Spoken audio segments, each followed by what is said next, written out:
बिस्मिल्लाहिर्रहमानिर्रहीम। Welcome students, उम्मीद करता हूँ आप सब खैरियत से होंगे। बच्चों, आज हम chapter 3 circular and rotational motion के सेकंड लेक्चर के अंदर टॉपिक 3.2 सेंट्रीपिटल फोर्स को समझेंगे।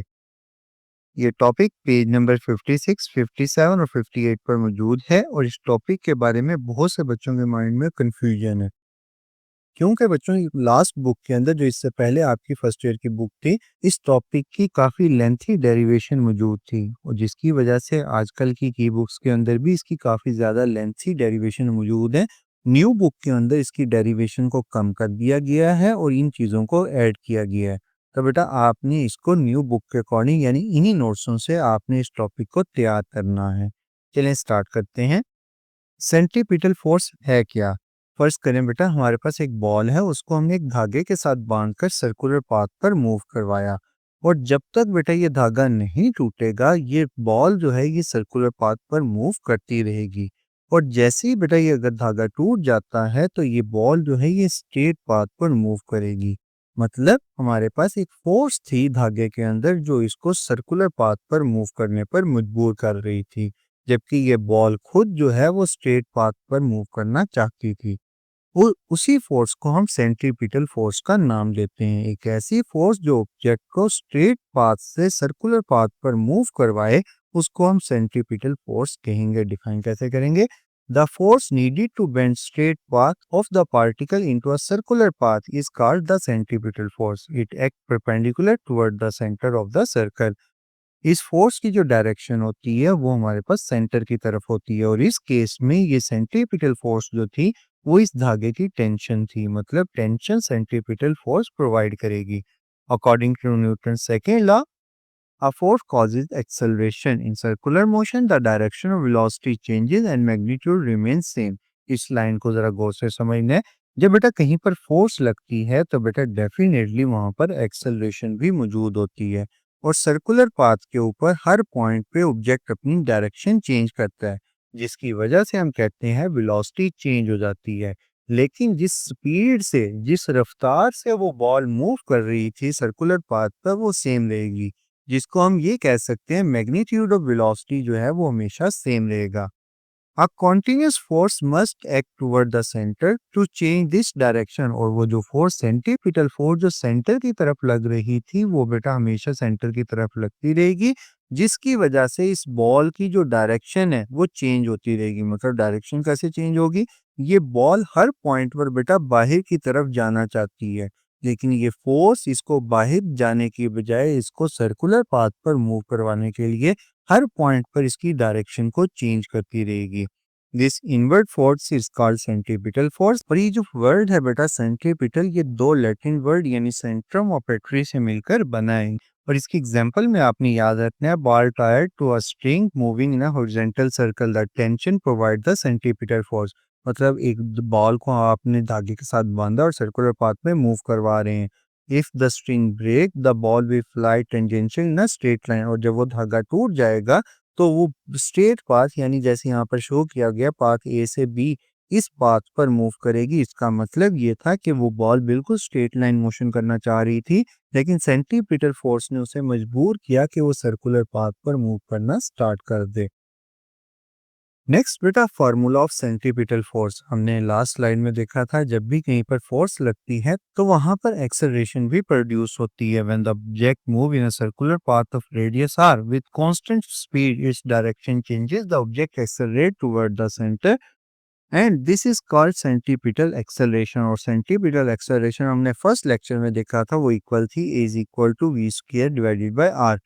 न्यूटन सेकेंड लॉ में F is equal to m a में यहाँ पर एक्सेलरेशन की वैल्यू पुट करेंगे तो हमारे पास सेंटीपिटल फोर्स का फार्मूला बनेगा m multiply v square divided by r, यानी m v square divided by r, यही हमारे पास सेंटीपिटल फोर्स का फार्मूला है।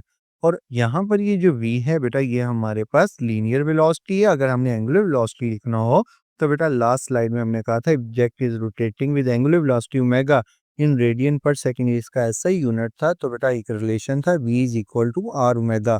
तो बेटा ये v की जगह पर आर ओमेगा यहाँ पर पुट करेंगे तो ये फार्मूला बनेगा M R square omega square divided by R. यहाँ से आर से एक कैंसिल हो जाएगा तो बेटा सेंट्रीपिटल फोर्स का फार्मूला बन गया एम आर ओमेगा स्क्वायर।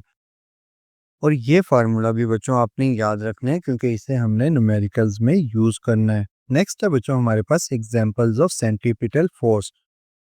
बच्चों हमारी टेक्स्ट बुक के अंदर 5 एग्जांपल्स दी गई हैं। उन 5 में से आपने कम से कम 3 एग्जांपल्स लाजमी याद रखनी है। पहली है welding a ball with the string, that tension in the string provide the centripetal force. जब हम किसी रस्सी के साथ बांध के उस जैक को घुमाते हैं तो बेटा इस केस के अंदर सेंट्रीपिटल फोर्स ये धागा प्रोवाइड करता है।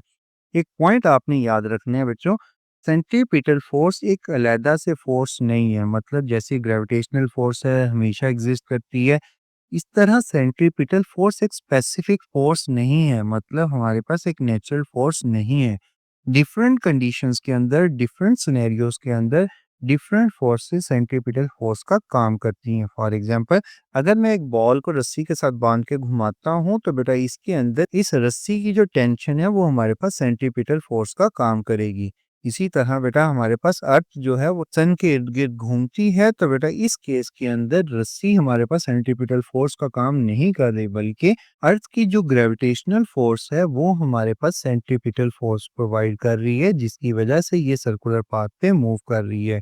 इसी तरह एक पंखा सर्कुलर पाथ पे जब घूमता है तो बेटा सर्कुलर पाथ के ऊपर इसकी जो मोटर है पंखे की वो हमारे पास सेंट्रीपिटल फोर्स प्रोवाइड कर रही है। मतलब डिफरेंट कंडीशंस के अंदर डिफरेंट फोर्सेस सेंट्रीपिटल फोर्स का रोल प्ले करेंगी। नेक्स्ट है हमारे पास car taking a turn, the friction between tyre and road keep it on the curve path. मतलब जब एक कार सर्कुलर पाथ के ऊपर मूव करती है तो बेटा रोड और टायर की जो फ्रिक्शन होती है वो हमारे पास सेंट्रीपिटल फोर्स प्रोवाइड करती है। Earth revolving around the sun, the gravitational force act as a centripetal force. इसी तरह फैन और wheel rotation, the force come from the motor pulling the blades toward the centre. Next बेटा एक side information भी है और हमारे पास पांचवा पॉइंट भी है। Why rods are bent. जब बेटा एक आपने रेसिंग में देखा होगा और मोटरवेज पे भी देखा होगा, जब कोई टर्न आता है तो बेटा हमारे पास रोड को एक साइड से कर्व कर दिया जाता है, मतलब एक एज को इंक्रीज कर दिया जाता है। इसका मकसद क्या होता है बेटा, इसके 2 से 3 फायदे होते हैं। जहां पर बच्चे गाड़ियां या कोई भी व्हीकल हैवी स्पीड से मूव कर रहा हो तो बेटा रोड और टायर के दरमियान जो फ्रिक्शन है वो इतनी ज्यादा सेंट्रीपिटल फोर्स प्रोवाइड नहीं कर सकती।